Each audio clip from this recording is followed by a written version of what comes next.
Vom Kirschenbaum im Jade schnitt ich ein Ästchen ab.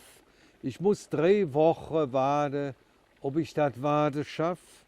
Ich stellte das drüber Ästchen in lauwarm Wasser rein, das hatte ich in einem Wäschen, das war aus Porzellan.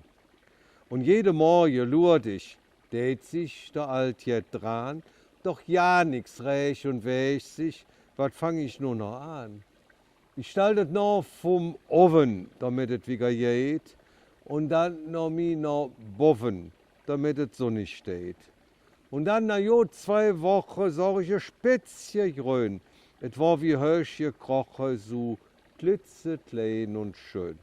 Und Tag für Tag jetzt komme, de Blätscher mir Rust, dat wartet et sich lohne, war minger Seelenen Trost. Und dann, am Christusmorgen, ich komm gepackt noch Husmord, dit und dat besorge, hat kaum der Mantel aus sich rannten in de Stuverin und sorgt direkt die Prare, ich konnt mich nimmi satt dran sinn und wot für Freud ganz schwach.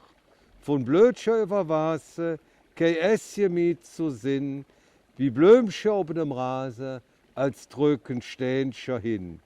So hielt am hillige Dach, mitten in kahler Nacht, am Krippsche mit Bedach, blöend Ästchen wach.